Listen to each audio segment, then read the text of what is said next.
न्योकार ने आंधा न्योतर दो बुलावे, अगर आधे का निमंत्रण दोगे दो आवेंगे एक की बजाय। तो कहने का भाव ये था कि वो ऋषि लोगों को हम क्यों बुलाया करते, क्योंकि हम अनपढ़ थे, उन्होंने अपना फायदा उठाया कि केवल एक ब्राह्मण ही पढ़ने का अधिकारी है, तुम अपना धंधा पीटो जिसका दिशा काम है। परमात्मा ने ये कहा कि देखो भगवान की भक्ति प्रत्येक व्यक्ति कर सकता है और प्रत्येक ही शिक्षित होना चाहिए, ये गलत कर रखा था इन्होंने। तो अब आप सारे शिक्षित हो गए।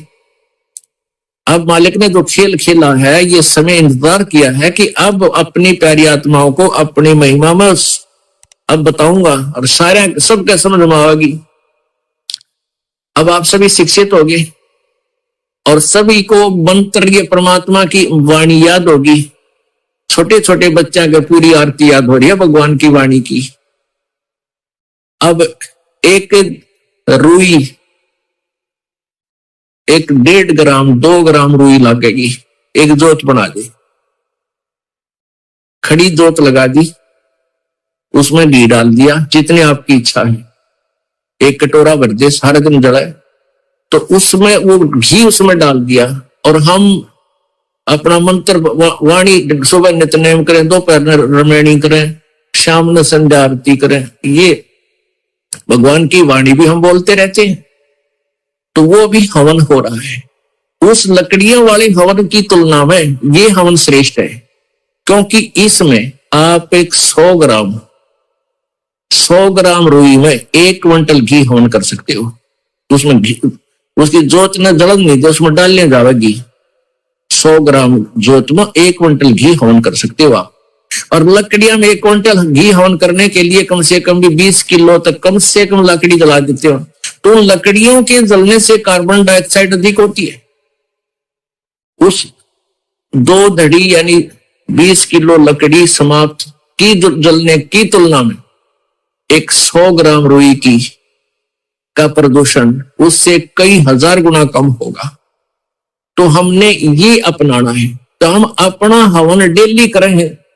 अब क्या करा करते, कोई मृत्यु होगी, बुलाओ गुरु जी ने और हमारा हवन करिए 2 दिन 4 दिन।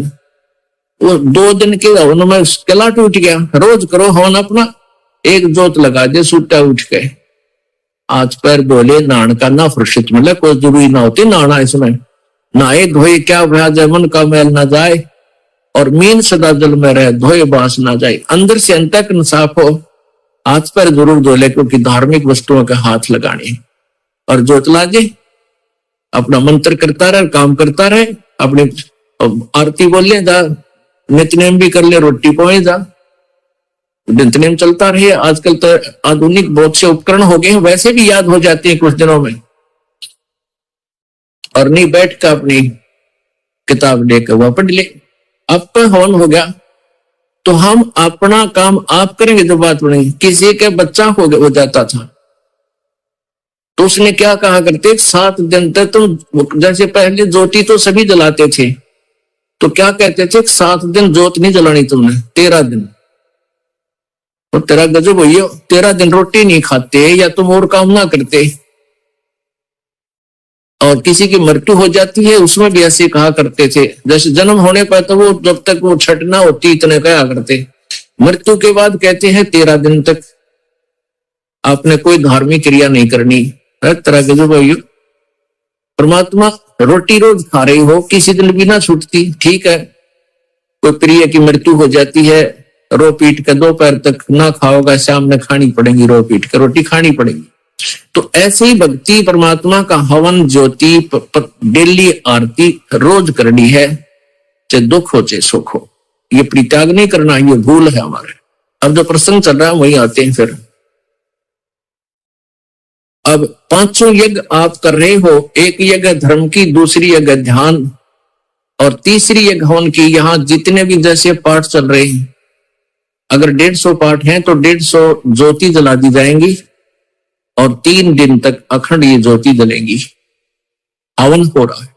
फिर जो अन्य भी कोई अपनी ज्योति जगवाने के लिए दान करते हैं, उनकी अलग से ज्योतियां जलाई जा रही हैं। वो दिन रात पूरे महीने चलती है, पूरे वर्ष चलती है। तो ये एक तीसरी यज्ञ हवन की, चौथी यज्ञ प्रणाम और पांचवी यज्ञ ये तत्व ज्ञान की।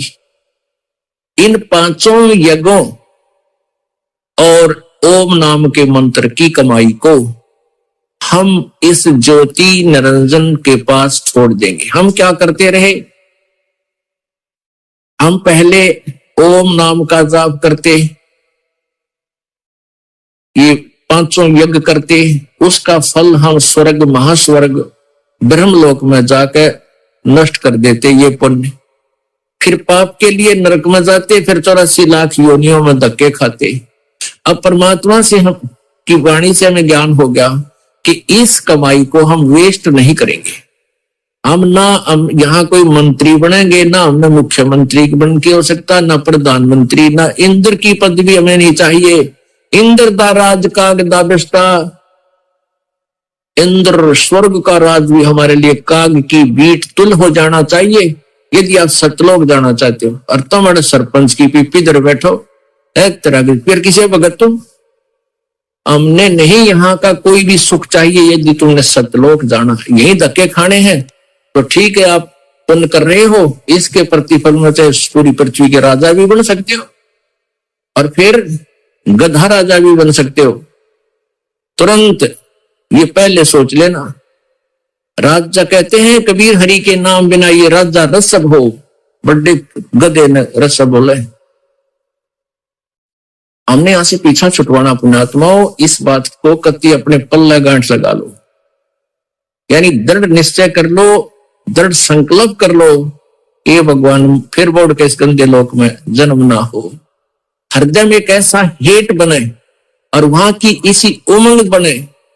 सतलोक जाने की जैसे बालक बच्चे ने कह दे कि तेरे मामा का ब्याह है, माँ कहती है भाई चल वहां चलेंगे, तो कई दिन पहले कूदन लग जाएगा बच्चे, मामा का जाऊंगा मामा का जाऊंगा। तो ऐसे ही हमने सतलोक जाने की उमंग भर जानी चाहिए। अगर आपके हृदय में ये पक्की दस जाती है कि वहां सतलोक है, वो सच्चा सुख सतल है, हमारा मूल स्थान वहां है, हमारे वहां पहले के कुछ साथी भी वहां रहे हैं जो हमारे की तरह बेवकूफ ना बने। तो गरीबदास साहिब जी ने कहा है, वाह वाह अमरपुर जाऊंगा, वाह वाह अमरपुर जाऊंगा, सतलोक जाऊंगा, दीन दयाल भक्ति देवों को अनहद वाणी गाऊंगा, वाह वाह अमरपुर जाऊंगा, वाह वाह अमरपुर जाऊंगा। यानी ऐसी उमंग हो आपके अंदर। तो ऐसे ये 5 यज्ञ जब होगी तो पांचों यज्ञों का प्रतिफल और ओम नाम की जो कमाई है हम यहां नहीं लेंगे, कत्ती भी नहीं लेंगे। चाहे हमने आपका तो बेरना परिदास तो थूक भी नहीं आके इस रात और पाठ 21 ब्रह्मांड भी दे तो भी नहीं चाहिए। हमने तो झंझट मिटवाना संग जन्म का। 4 मुक्ति जा चंपी करती माया होरी दासी, और दास गरीब पद पर से वो मिला राम अविनाशी। उस सतलोक में जाने के बाद यहाँ की जो 4 मुक्तियों के सुख जो अंतिम मुक्तियां हैं, और ये मुक्तियां चारों नाशवान हैं, ये इनका फल समाप्त होता है। और वहां की वो ये सुख जो तुम यहाँ चाहते हो जो अंत में नष्ट होते हैं वो कभी नष्ट नहीं होते, वहां ये भी सुख मिलेंगे।